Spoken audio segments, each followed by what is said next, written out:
Shalom saudara yang terkasih di dalam kasih Tuhan Yesus Kristus. Senang sekali kita bisa berjumpa kembali di dalam acara doa malam ini.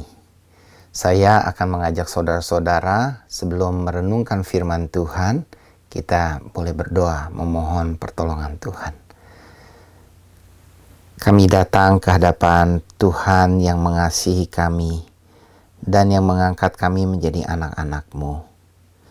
Tuhan, kami mau menaikkan doa-doa kami.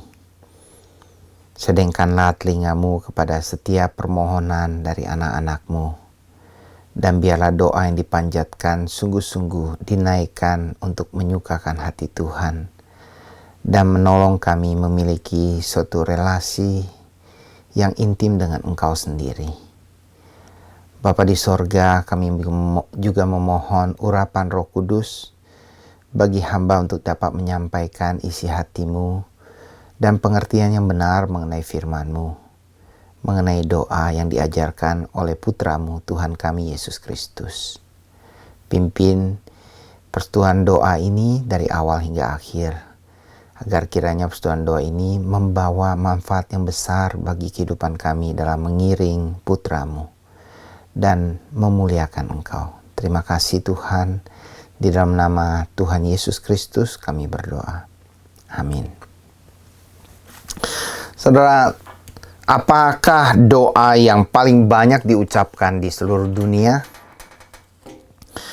Dan apakah doa yang paling banyak disebutkan oleh seluruh bangsa di dunia? Saya yakin saudara pasti dapat menjawabnya. Itu doa Bapa kami, atau yang disebut Lord's Prayer. Kadang saya bertanya, apa sih ya perbedaan doa Bapa kami atau Father's Prayer, Our Father's Prayer, dengan Lord's Prayer atau doa Tuhan kita? Sebenarnya sama, cuman tiap-tiap negara memiliki cara mengungkapkan dan menyebutkan doa yang dimaksud. Tapi intinya sebenarnya adalah doa yang diajarkan oleh Tuhan Yesus kepada murid-muridnya, yang dicatat di dalam Matius 6 saat Matius mencatat khotbah Yesus di bukit, ataupun saat Lukas mencatatnya di Lukas 11 ketika murid-murid Tuhan Yesus meminta Tuhan Yesus mengajarkan mereka berdoa. Doa yang paling banyak diucapkan oleh seluruh manusia di muka bumi ini sangat dalam maknanya, dan sekaligus penting sekali bagi kita untuk merenungkan doa tersebut. Kenapa? Karena doa ini diajarkan oleh seorang yang benar-benar pernah tinggal di sorga dan mengerti mengenai prinsip-prinsip kekekalan. Sehingga doa ini bila saudara pelajari, saudara akan menemukan prinsip-prinsip kerajaan sorga yang begitu indah, begitu perlunya dalam kehidupan kita. Nah, oleh sebab itu saya mengajak saudara untuk membacanya dan membuka Alkitab dari Matius 6 ayat 6 sampai 9. Kita akan merenungkan satu bagian saja dari pengucapan seluruh doa Bapa kami, dari satu bagian saja, yaitu Bapa kami yang di sorga, dikuduskanlah namamu. Our Fathers in heaven, hallowed be thy name. Tapi saya akan ajak saudara membaca Matius 6 sehingga kita bisa mengerti konteks dari doa tersebut. Yang sebenarnya harusnya kita baca dari Matius 6 ayat 1. Dan kalau saudara punya waktu yang lebih banyak lagi, saudara boleh membacanya dari seluruh khotbah di bukit dari Matius 5. Saudara, demikian firman Tuhan. Matius 6 ayat 6 sampai 9. Tetapi jika engkau berdoa, masuklah ke dalam kamarmu, tutuplah pintu dan berdoalah kepada Bapa-Mu yang ada di tempat tersembunyi. Maka Bapa-Mu yang melihat yang tersembunyi akan membalasnya kepadamu. Lagi pula dalam doamu itu janganlah kamu bertele-tele seperti kebiasaan orang yang tidak mengenal Allah. Mereka menyangka bahwa karena banyaknya kata-kata doanya akan dikabulkan. Jadi janganlah kamu seperti mereka, karena Bapakmu mengetahui apa yang kamu perlukan sebelum kamu minta kepadanya. Karena itu berdoalah demikian. Bapa kami yang di sorga, dikuduskanlah namamu. Demikian pembacaan firman Tuhan hari ini. Saudara yang terkasih, saya ingin membahasnya secara perlahan-lahan mengenai Bapa kami yang di sorga, dikuduskanlah namamu. Ada 4 poin yang saya berikan supaya mempermudah kita mengingatnya dan kemudian dapat mengaplikasikannya dalam kehidupan kita sehari-hari. Saudara, kekristenan bukanlah soal agama. Itu hal yang pertama. Tetapi soal relasi. Saudara, ketika Yesus mengatakan tadi di ayatnya yang ke-7 bahwa dalam doamu jangan kamu bertele-tele seperti kebiasaan orang yang tidak mengenal Allah. Mereka menyangka bla bla bla. Ya. Mengenal Allah itu adalah suatu hal yang sangat penting dalam kehidupan setiap orang Kristen. Bukan hanya supaya kita diselamatkan dan masuk surga, tetapi mengenal Allah akan membuat hidup kita semakin dapat memuliakan Allah dan menikmati Allah. Sebab untuk itulah kita diciptakan. Jadi kekristenan bukan soal tata ibadah, soal agamawi, bukan itu. Walaupun itu mungkin mencakup sebagian kecil sekali bagiannya dalam kehidupan kekristenan. Orang Kristen tentu beribadah, tapi bukan itu yang dimaksudkan. Bukan tata caranya, tetapi relasi dengan Allah.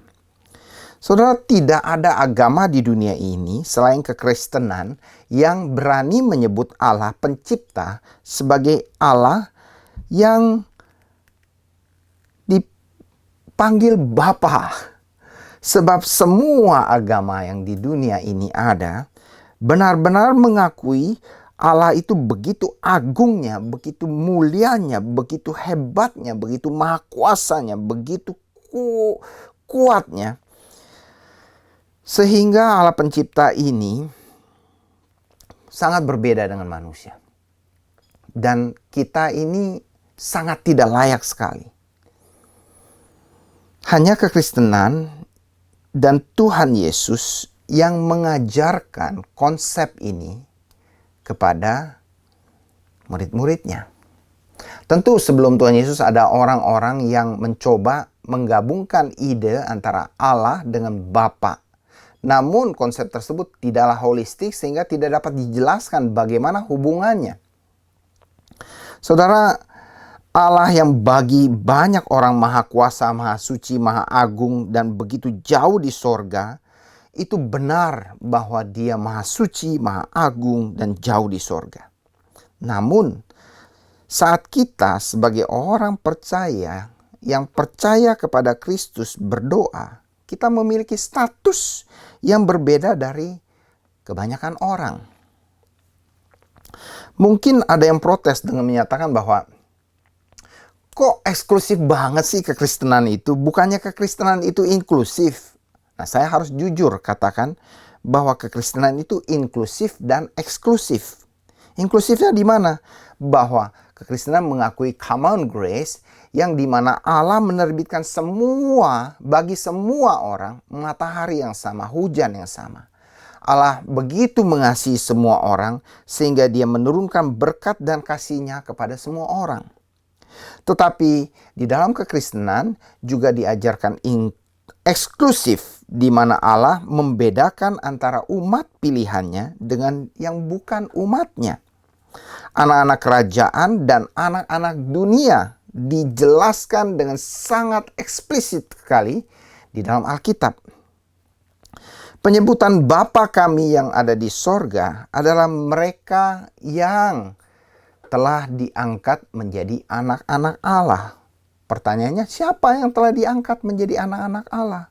Yaitu orang yang percaya. Loh, kok tahu? Mari kita membukanya dari Yohanes 1 ayat 12. Saya akan membacanya, Yohanes 1 ayat 12. Jelas sekali Alkitab menyatakan siapa orang-orang yang disebut anak-anak Allah. Apakah semua orang ciptaan manusia? Bukan. Yohanes 1 ayat 12 mengatakan bahwa semua orang yang menerimanya diberinya kuasa supaya menjadi anak-anak Allah, yaitu mereka yang percaya dalam nama Yesus Kristus. Saudara, kalau saudara mau membacanya lebih lanjut di ayat 10 sampai ayat 13, ini menjelaskan mengenai Yesus Kristus ketika Yohanes menjelaskan mengenai firman itu telah menjadi manusia dan diam di antara kita. Dan Yesus itu telah ada dalam dunia dan dunia dijadikan oleh Yesus Kristus, tetapi dunia tidak mengenalnya. Ayat 11 katakan, ia datang kepada milik kepunyaannya, tapi orang-orang kepunyaannya itu tidak menerima Yesus, tidak menerima dia. Tetapi semua orang yang menerimanya, jadi ada pembagian antara orang yang tidak menerimanya dan orang yang menerimanya, diberinya kuasa supaya menjadi anak-anak Allah, yaitu mereka yang percaya dalam namanya. Orang-orang yang diperanakan bukan dari darah, bukan dari daging, bukan secara jasmani oleh keinginan seorang laki-laki, melainkan dari Allah. Dari keinginan Allah, dari Allah sendiri. Saudara, banyak orang tidak bisa menerima kenyataan kekristenan kita eksklusif. Mereka hanya bisa menerima kekristenan itu inklusif. Namun Alkitab jelas sekali mengajarkan perbedaan status orang yang menerima Kristus dan dipilih oleh Allah dengan mereka yang tidak menerima Yesus Kristus sebagai Tuhan dan Juru Selamat. Maka kita sebagai orang-orang pengikut Yesus Kristus yang sudah menerima Yesus Kristus sebagai Tuhan dan Juru Selamat dan anugerah Tuhan, kita harus selalu sadar bahwa kita ini anak-anak Allah, bukan anak-anak dunia. Kita ini berbeda dengan anak-anak dunia. Saudara, minggu lalu saya ikut pertemuan pastor-pastor House for All Nation di rumah yang sangat indah sekali dari tempat salah seorang pastor. Nah, pastor ini mengatakan bahwa pemuda dan remaja di Kanada ini banyak yang tidak tahu bahwa seks sebelum pernikahan itu adalah dosa yang tidak berkenan kepada Allah yang Maha Kudus. Saya bilang, masa sih demikian? Dia jelaskan begini, bahwa yang diajarkan oleh yang diajarkan setiap hari kepada mereka lewat tontonan mereka di Netflix, di Amazon Prime, di Disney, di tempat-tempat yang banyak itu adalah bahwa mereka dicekokin, dikasih informasi bahwa it's okay untuk tidur bersama setelah suatu party, setelah satu pertemuan, bahkan hari pertama berjumpa, mereka sudah bisa melakukan hubungan seks. Dan asal saling senang dan saling nyaman, tidak saling menyakiti, itu oke gitu. Nah, hal ini penting untuk kita ingat bahwa doa Bapa kami sebenarnya mengingatkan kita bahwa ketika kita menyebutkan Bapa kami yang di sorga, kita sedang menyebut Allah yang adalah Bapa kita yang Maha Kudus. Allah yang ingin kita punya relasi dengan Dia. Dan hanya kita yang ditebus oleh Yesus Kristus dapat memiliki relasi yang demikian intim dengan Allah. Oleh sebab itu kita perlu dan wajib menjaga kekudusan. Dan itu perlu diingat ketika kita berdoa, Bapa kami yang di sorga. Saudara, banyak orang Kristen sudah berpuluh-puluh tahun berdoa, doa Bapa kami. Tetapi banyak orang tidak tahu bahwa doa yang diucapkan tersebut bukanlah sekedar berkata-kata atau mantra atau suatu kewajiban saja, bukan. Tetapi itu adalah sebuah relasi yang intim dengan Allah Pencipta. Dan relasi itu begitu dekat sehingga Allah Pencipta tersebut kita panggil sebagai Bapa. Saudara, saya menyadari ketika harus mengajarkan soal doa Bapa kami ini, akan ada orang yang resistance dan merasa bahwa saya begitu disakiti oleh Bapak saya yang di dunia ini. Papa saya sering menyakiti saya. Dan sulit sekali bagi orang-orang Kristen tertentu untuk mengerti betapa indahnya relasi dengan Bapa di sorga itu. Karena apa yang mereka alami di dalam dunia ini, mengalami perlakuan-perlakuan yang kurang baik dari Papa yang ada di dunia ini. Namun, saya harus jelaskan bahwa Bapa di sorga bukanlah Bapa yang jahat, Bapa yang tidak baik. Bukan. Bapa di sorga adalah Bapa yang begitu peduli, baik, penuh kasih dan memperhatikan dengan seluruh kasihnya kepada anak-anaknya. Detil kehidupan setiap anak-anaknya diperhatikannya. Jadi poin saya ingin menekankan yang pertama, bahwa relasi kita dengan Sang Pencipta adalah sebuah relasi di mana kita dapat belajar untuk mempercayai Allah yang baik itu di dalam seluruh bidang kehidupan kita lewat doa yang kita panjatkan kepadanya. Semua detil-detil yang kecil pun saudara boleh sebutkan, ucapkan itu kepada Bapa di sorga. Panggilan Bapa juga memiliki privilege kita sebagai anak-anaknya, yang dimana doa-doa kita selalu didengar dan dijawab sesuai dengan apa yang terbaik bagi hidup kita, bagi kemuliaannya. Saudara, waktu anak saya yang nomor 3, Kristi yang perempuan itu umur 3 tahun, dia ingin main pisau. Karena dia senang sekali lihat mamanya kalau di dapur itu potong-potong sayur, potong-potong semua. Jadi dia ingin mainkan pisau. Dia ingin potong juga buah jeruk atau buah apa, dia ingin potong. Tapi dia waktu mau ambil pisau, dia minta izin sama saya. Dan saya katakan, oh tidak, saya tidak akan kasih. Dia bertanya, kenapa mama boleh pegang pisau, kenapa saya tidak boleh?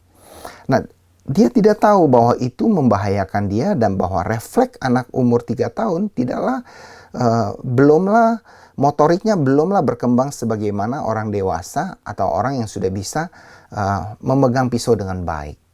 Nah, sebagai orang tua yang baik, saya akan mencegah anak saya yang berumur 3 tahun tersebut untuk memegang pisau yang tajam, yang bagi dia itu fun, yang bagi dia itu menyenangkan, yang bagi dia itu berguna, yang bagi dia itu bisa melayani orang dengan memotong buah-buah dan disajikan kepada orang lain. Saudara, saya tetap harus mencegahnya karena saya tidak ingin dia celaka. Demikian juga dengan Bapa di sorga. Saudara, ketika kita berdoa, tidak semua doa yang kita ucapkan itu akan dikatakan atau dikabulkan yes oleh Tuhan. Kenapa? Karena Tuhan Maha Tahu. Tuhan Maha Tahu, lebih tahu dari semua yang kita bisa tahu. Saudara, hal yang kedua, Bapa kami yang di sorga, tidak dikatakan Bapakku yang di sorga, tapi Bapa kami. Apa artinya? Bahwa kehidupan Kristen sebenarnya adalah kehidupan yang komunal, bukan kehidupan yang terisolasi sendiri. Bukan. Saudara tidak dapat hidup sendiri. Walaupun kita sering kali dan kadang-kadang lebih sering kita merasa lebih nyaman untuk hidup sendiri. Tidak banyak rese gitu, tidak banyak capek, tidak perlu pikirin bagaimana begitu. Kadang kita bisa merasa demikian. Namun, saudara tahu bahwa Alkitab mengajarkan kita ini sebagai anak-anak Tuhan ditebus oleh Tuhan untuk hidup bersama dengan keluarga Allah. Besi menajamkan besi, manusia menajamkan sesamanya. Demikianlah kita mungkin merasa, aduh, saya kalau hidup bersama itu saya nggak nyaman. Saya lebih senang hidup dalam dunia saya sendiri, di depan komputer, di depan itu handphone saya. Saya lebih senang, saya lebih nyaman. Tetapi itu bukan rancangan yang Allah ciptakan dalam kehidupan setiap anak-anaknya.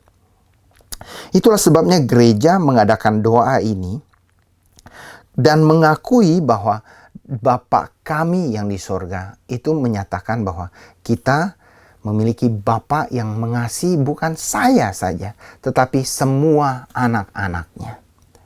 Oleh sebab itu, doa kita tidak akan berpusat hanya kepada diri kita sendiri, tetapi berpusat kepada Allah dan kepada kerajaannya. Saudara, dunia sekarang ini memang semakin hari semakin membuat manusia mengisolasi diri lewat teknologi. Tetapi sebenarnya teknologi itu Allah berikan untuk supaya kita dapat memiliki sosial yang lebih baik. Seperti contohnya COVID saat ini. Kalau COVID ini terus berlangsung, kalau tidak ada teknologi, maka hidup kita akan benar-benar sangat terisolasi.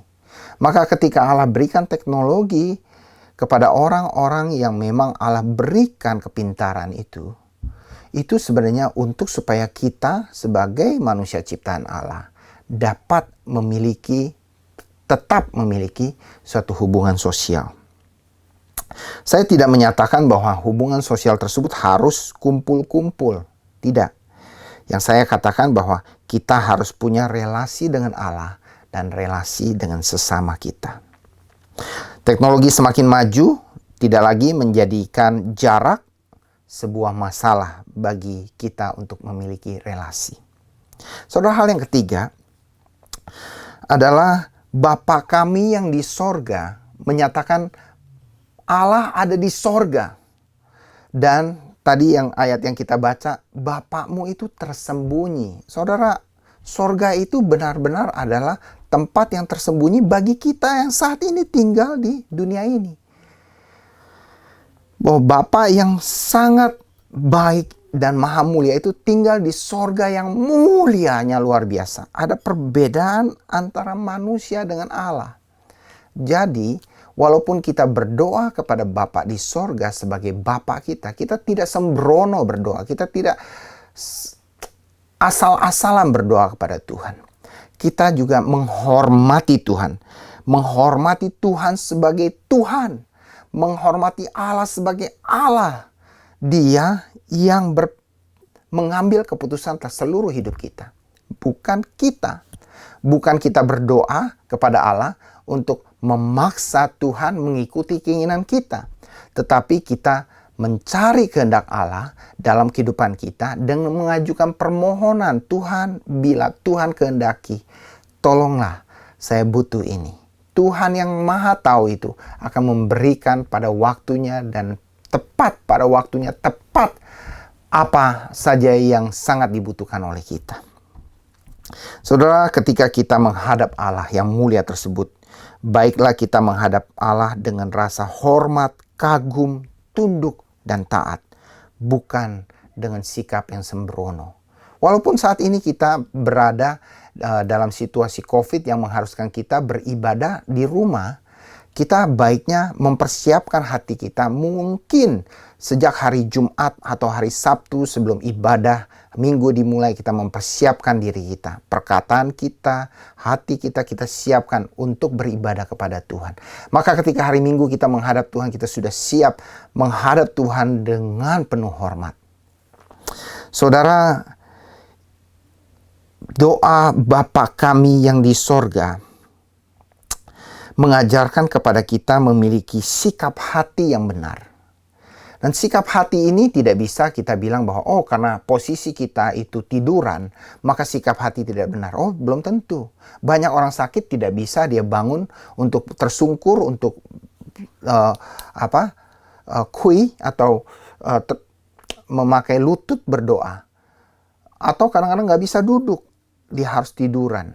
Tetapi sikap hati itulah yang dilihat Allah, sebab Allah melihat hati kita. Walaupun sikap tubuh kita tidak selalu menyatakan sikap hati kita, namun kita perlu menyadari bahwa sikap tubuh kita seringkali mencerminkan sikap hati kita. Maka ketika kita beribadah, baiklah kita beribadah kepada Tuhan dengan penuh hormat.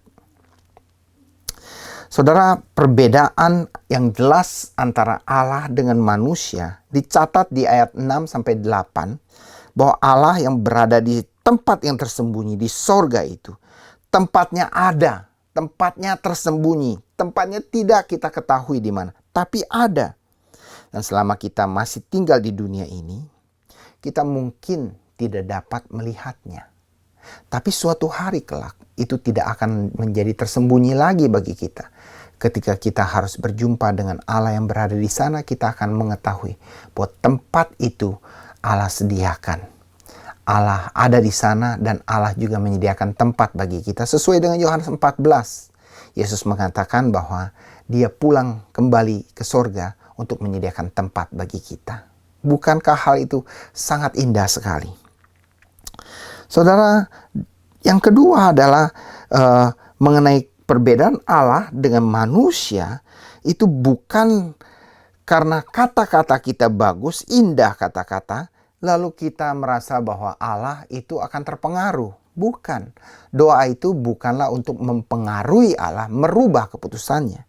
Doa itu adalah sebuah relasi kita dengan Allah untuk mengerti siapa Allah dan kehendaknya, dan bersyukur dan hidup di dalamnya, dan menikmati betapa baiknya Allah itu. Sehingga kita dapat terus-menerus memuliakan Allah. Saudara, John Piper mengatakan begini, semakin saudara menikmati Allah, semakin saudara dapat memuliakan Allah. Semakin saudara memuliakan Allah, semakin saudara dapat menikmati Allah. Itu hal yang luar biasa dan saya rindu sekali supaya hidup saya dapat terus-menerus menikmati Allah, supaya hidup saya dapat terus-menerus memuliakan Allah. Saya rindu sekali supaya hidup saya dapat memuliakan Allah, supaya hidup saya terus-menerus dapat menikmati Allah. Saudara, yang terakhir mengenai ayat 6 sampai ayat 8 menyatakan Bapa di sorga tuh maha tahu. Kita tidak maha tahu. Karena itu kita perlu belajar di dalam doa kita untuk bergantung kepada Tuhan. Bukan memaksa Tuhan. Untuk bergantung kepada kehendaknya yang sempurna. Doa mengajarkan kita untuk berserah kepada Tuhan. Hallowed Thy name, dikuduskanlah namamu. Hallowed be thy name adalah suatu doa yang begitu indah dan pentingnya mengajarkan kita kepada prinsip kenapa kita diciptakan. Yesaya 43 ayat 7 mengatakan bahwa karena Allah menciptakan kita untuk kemuliaannya, bukan untuk diri kita. Saudara, doa yang saudara ucapkan perlu kita sejajarkan dengan kemuliaan Allah. Kenapa? Karena kita hidup, kita ada, kita diselamatkan, kita diberkati, kita dirancang untuk memuliakan Allah. Roma 11 ayat 36 menyatakan segala sesuatu dari Dia, oleh Dia, kepada Dia, bagi Dialah kemuliaan sampai selama-lamanya. Dia layak untuk mendapat kemuliaan. Maka satu pertanyaan akan timbul. Bukankah Allah sudah mulia? Mengapa perlu dimuliakan? Mengapa perlu memuliakan sesuatu yang sudah mulia? Mengapa perlu menguduskan nama Allah yang sudah kudus? Mengapa kita perlu berdoa? Hallowed be thy name. Dikuduskanlah namamu. Saudara, jelas sekali firman Tuhan menyatakan Allah layak dimuliakan bukan supaya ia bertambah mulia, tetapi lewat memuliakan Allah, manusia memancarkan kemuliaan Allah. Maka akan ada pertanyaan lain yang timbul, yaitu di mana perlunya kita memuliakan Allah? Karena Allah sudah maha mulia dan maha kudus. Saya harus mengambil suatu ilustrasi. Bulan tidak punya cahayanya sendiri. Bulan, ketika kita lihat cahaya bulan, bulannya indah sekali ya. Itu bukan cahaya bulan. Itu adalah cahaya pantulan cahaya matahari yang diserap oleh bulan dan hanya memantulkan 8% dari cahaya yang diserapnya. Sehingga bulan menjadi reflektor untuk memancarkan kembali cahaya yang diterimanya kepada benda-benda lain termasuk kita yang ada di bumi ini. Matahari tidak bertambah terang dengan pantulan cahaya bulan. Namun cahaya bulan akan membuat kita dapat melihat posisi dan keberadaan bulan. Sehingga ia dapat dinikmati oleh kita. Nah, demikian juga ketika kita memuliakan Allah. Allah tidak bertambah mulia sama sekali. Karena Allah sudah sangat mulia sekali. Kemuliaan kita adalah sangat kecil sekali bagiannya. Kita bisa memuliakan Allah itu adalah anugerah Tuhan. Namun kita memancarkan kemuliaan Allah dan orang di sekitar kita dapat merasakan kebaikan Allah dan kemuliaan Allah. Itulah tujuan ultimate kita diciptakan. Dan tujuan ultimate doa kita kepada Allah adalah agar Allah dimuliakan dalam kehidupan kita. Saudara, semua penjudi itu berdoa. Supaya apa? Supaya menang judi. Ada orang berdoa supaya orang lain celaka. Ada orang berdoa supaya dia hidupnya makin kaya, makin tamak, makin kikir. Ada orang berdoa minta perlindungan saat melakukan dosa dan kegiatan berdosa. Minta perlindungan. Saya ingat video YouTube yang saya nonton bahwa mereka yang jual drugs berdoa kepada Tuhan agar Tuhan melindungi supaya mereka saat menjual narkotika tidak tertangkap oleh polisi. Saudara, meminta hal yang berdosa dan tidak berkenan kepada Allah bukanlah doa yang diajarkan oleh Tuhan Yesus. Jadi saat kita berdoa, kita perlu mengarahkan hati kita kepada Allah sebagai Bapa yang mengasihi kita, yang berada di sorga yang mulia, yang menginginkan kita memiliki suatu hati, sikap doa yang benar untuk sesama kita juga, hidup dalam kepedulian dalam sosial, dan memuliakan Allah di sorga. Saudara, saya akan tutup renungan ini dengan kesimpulan bahwa berdoa bukanlah sekedar kata-kata, tapi berdoa supaya kita memiliki relasi dengan Allah sebagai Bapa. Berdoalah bersama-sama dan milikilah persekutuan dengan saudara seiman. Berdoalah dengan penuh hormat, penyerahan, dan kebergantungan kepada Allah di sorga yang maha mulia, maha tahu, maha baik, dan maha kuasa. Berdoalah agar kita semakin memuliakan Allah, semakin menikmati Allah dalam hidup ini. Bukan hanya berkat-Nya saja, tetapi menikmati Allah dan pribadinya yang begitu baik dan segala kebaikannya. Amin. Marilah kita datang kepada Allah di dalam doa.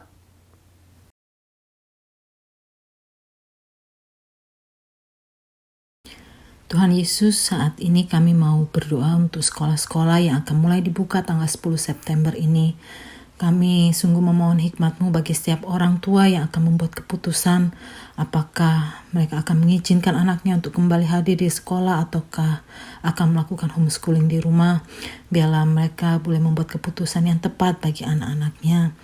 Mari berikanlah juga hikmat dan semangat bagi para guru untuk dapat mengajar dengan penuh tanggung jawab dan menjaga protokol-protokol yang telah ditentukan oleh Departemen Pendidikan di BC ini. Demikian juga bagi para murid agar mereka dapat mematuhi aturan-aturan yang baru yang telah ditetapkan di setiap sekolah. Biarlah para murid dapat taat pada tuntunan sekolah di mana mereka belajar, ya Tuhan. Kami mohon Tuhan, semoga di masa-masa transisi ini dengan adanya perubahan cara belajar mengajar, semuanya dapat berjalan dengan baik dan lancar. Kami sungguh memohon pelindungan-Mu, ya Tuhan, untuk para guru dan para murid agar mereka boleh terhindar dari penyebaran virus COVID-19 ini. Kami percaya pelindungan-Mu sungguh nyata bagi anak-anak kami di sekolah dan juga bagi para guru-guru. Semoga di tengah situasi ini, ya Tuhan, tetap boleh ada semangat belajar bagi setiap students di dalam menjalani tahun ajaran yang baru ini. Kami sungguh berterima kasih untuk setiap kebaikan dan penyertaan-Mu, ya Tuhan. Hanya dalam nama Yesus kami sudah berdoa dan mengucap syukur. Haleluya. Amin. Bapa yang dalam surga, saat ini Tuhan kami mau bersama-sama, ya Tuhan, berdoa untuk masa-masa election Tuhan, presiden dan wakil presiden di US, ya Tuhan. Kami berdoa, ya Tuhan, supaya setiap masyarakat, setiap warga negara US dapat mengikuti election ini, ya Tuhan. Tuhan, kami berdoa, ya Tuhan, Kau yang berikan hikmat, ya Tuhan, supaya mereka dapat memilih Tuhan presiden dan wakil presiden dengan tepat, ya Tuhan. Bapak, kami juga berdoa, ya Tuhan, kami percaya, ya Tuhan, Engkau yang pilih Tuhan sendiri, ya Tuhan, siapa yang Kau mau Tuhan menjadi kepala negara untuk US, ya Tuhan. Kau yang tetapkan, ya Tuhan, orang pilihan-Mu, ya Tuhan, untuk memimpin US ini, ya Tuhan. Kami berdoa, ya Tuhan, supaya orang yang Kau pilih itu Tuhan, yang menjadi presiden dan wakil presiden ini Tuhan, dapat membawa Amerika semakin baik, ya Tuhan, dapat menyatukan negara ini, ya Tuhan, dapat mementingkan, ya Tuhan, kebaikan negara ini, ya Tuhan, Terima kasih ya Tuhan, kami juga mau berdoa ya Tuhan untuk di masa-masa ini Tuhan, Kau yang berikan keamanan Tuhan, berikan ketertiban ya Tuhan. Jauhkan Tuhan dari segala macam bahaya ya Tuhan. Jauhkan dari segala macam perpecahan, dari segala macam rioting ya Tuhan. Tapi Engkau sendiri Tuhan yang berikan keamanan ya Tuhan. Jagain ya Tuhan supaya masa-masa election ini dapat berjalan dengan baik ya Tuhan. Dan Kau ikut campur ya Tuhan di setiap di dalam masa election ini ya Tuhan. Terima kasih Tuhan. Di dalam nama Tuhan Yesus kami berdoa dan kami mau serahkan Tuhan US ke dalam tangan-Mu Tuhan. Terima kasih Tuhan. Amin. Tuhan Yesus, malam hari ini kami juga khusus mau berdoa untuk negara yang dimana kami tinggal saat ini. Kami berdoa ya Tuhan untuk negara Kanada. Biarlah kasih-Mu terus melingkupi negara ini. Dan kami bersyukur boleh menikmati musim panas ini. Dan sebentar lagi akan berakhir dan akan masuk ke musim dingin.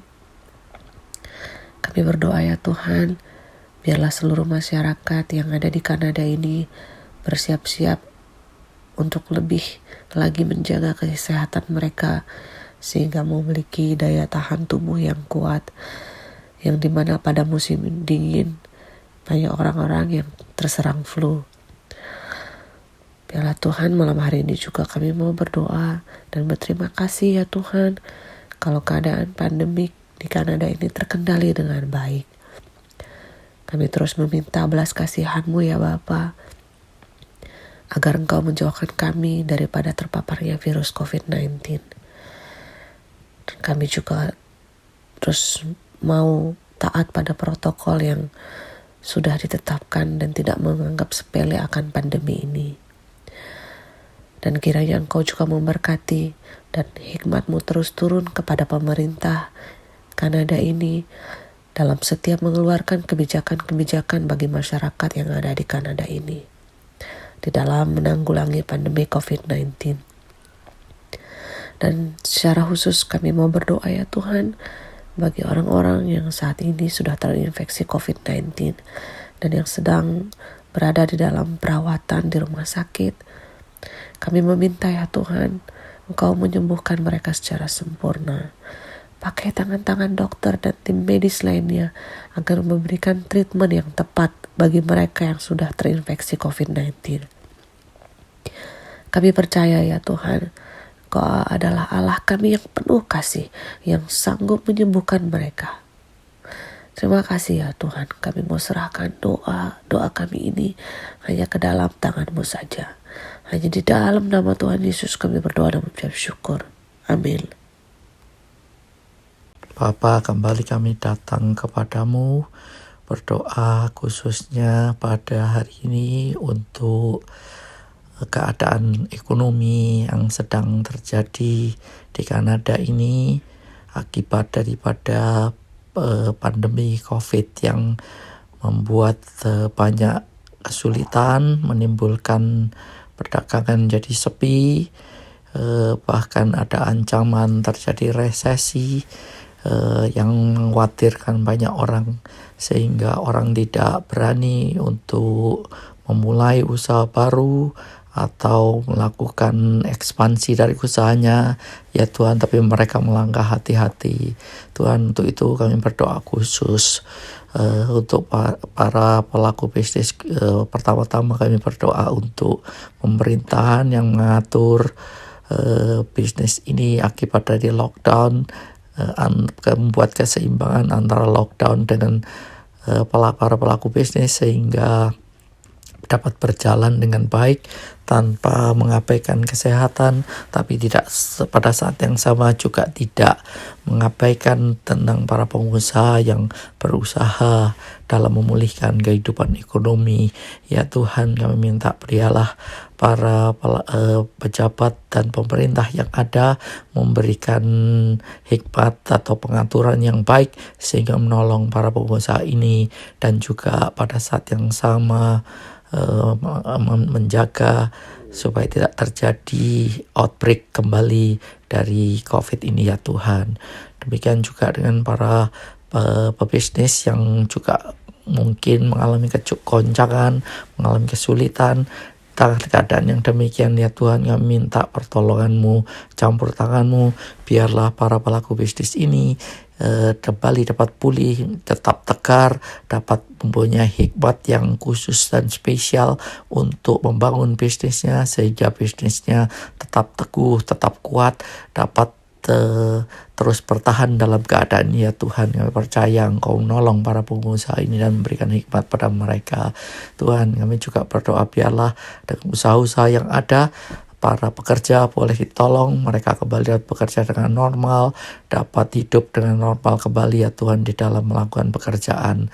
Terima kasih Tuhan, kami mengucap syukur, kami serahkan perbisnisan yang ada di Kanada di dalam tangan-Mu, dalam nama Tuhan Yesus. Amin.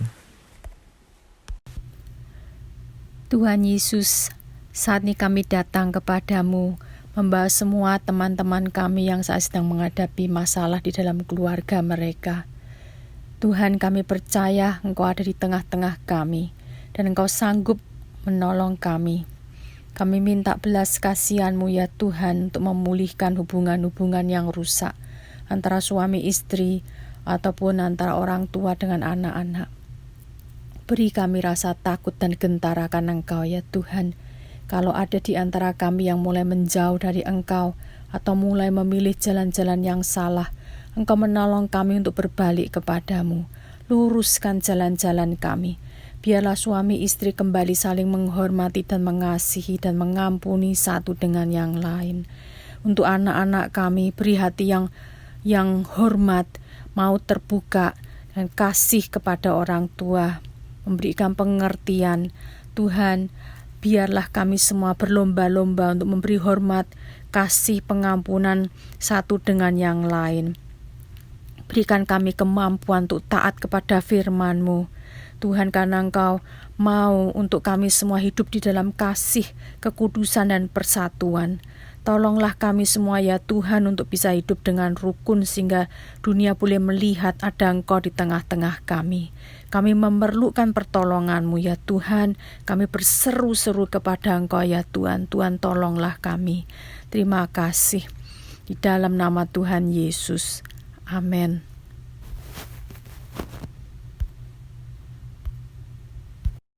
Bapa di dalam surga, mengucap syukur Tuhan atas kasih setia-Mu, kebaikan-Mu, perlindungan-Mu selalu Tuhan. Saat ini kami sehati Tuhan, kami akan berdoa bagi keluarga-keluarga yang pada masa pandemik ini mengalami sangat banyak masalah di dalam keluarga. Tuhan, kami percaya Tuhan agar Engkau terus ikut campur tangan, Engkau in control di dalam segala permasalahan ini Tuhan. Kami berdoa Tuhan untuk keluarga-keluarga yang mengalami masalah di dalam bidang ekonomi Tuhan. Ada mereka yang menjadi permasalahan karena mereka diberhentikan dari pekerjaan, ataupun karena bisnis yang menjadi kendor dan menjadi terpuruk Tuhan. Kami minta Tuhan agar pertolongan-Mu nyata di dalam keluarga-keluarga itu. Juga untuk keluarga-keluarga yang sedang mencari pekerjaan Tuhan, kiranya Engkau tunjukkan ada pekerjaan yang baru Tuhan. Berikan suatu kesatuan hati Tuhan di dalam mengelola keuangan dalam hubungan suami istri, untuk bisa mengendalikan dan memakai keuangan mereka dengan hikmat dan pengertian yang benar Tuhan. Kami juga berdoa Tuhan untuk keluarga-keluarga yang mengalami sakit penyakit dan juga yang habis ditinggalkan mereka yang dikasihi Tuhan. Biar Engkau yang menjadi penghiburan dan dikuatkan Tuhan. Kami juga berdoa Tuhan untuk keluarga-keluarga yang merasa bosan di rumah karena harus tinggal di rumah. Mereka mulai menggunakan waktunya dengan tidak bijaksana Tuhan, menghabiskan waktu yang dengan hal-hal yang tidak berkenan di hati-Mu. Kami berdoa Tuhan, kiranya Engkau yang memacu mereka untuk mereka boleh menggunakan waktu sebaik-baiknya, membaca firman, mencari wajah-Mu Tuhan, karena Engkaulah sumber dari segalanya, supaya persoalan mereka menjadi lebih baik Tuhan. Kami berdoa sungguh-sungguh Tuhan, Tuhan, kiranya Engkau turut serta ambil bagian Tuhan, mengingatkan Tuhan, untuk saling mengingatkan, untuk mereka boleh bersama-sama datang kepadamu, karena Engkaulah sumber satu-satunya Tuhan, sehingga Engkau yang bisa menolongnya Tuhan. Namamu dipermuliakan Tuhan dalam setiap keadaan apapun. Kami juga berdoa untuk relationship Tuhan antara anak-anak dan orang tua Tuhan, antara suami istri Tuhan. Engkau yang memulihkan semuanya Tuhan. Biarlah Engkau campur tangan dan memberi wisdom pada setiap keluarga untuk mereka boleh sungguh-sungguh menggunakan waktu sebaik-baiknya dalam tinggal di rumah dan terus mencari wajah-Mu, supaya terus Engkau yang menjadi sumber bantuan dan namamu dipermuliakan. Terima kasih Tuhan atas kasih setiamu Tuhan. Kami percaya Tuhan, keluarga-keluarga tetap dipulihkan, keluarga-keluarga tetap bersatu dan tetap utuh Tuhan. Sebab keluarga merupakan suatu gereja kecil di dalam hubungan kami Tuhan. Terima kasih Tuhan, berkati masing-masing keluarga. Di dalam nama Yesus kami mengucap syukur dan berdoa. Amin. Bapa di sorga, dengarkanlah setiap doa anak-anak-Mu yang telah dipanjatkan. Dan kami panjatkan semuanya itu di dalam nama Putra-Mu, Tuhan Yesus Kristus, Juru Selamat kami yang menebus hidup kami, agar hidup kami boleh memuliakan Engkau dan menikmati Engkau. Amin. Tuhan Yesus memberkati.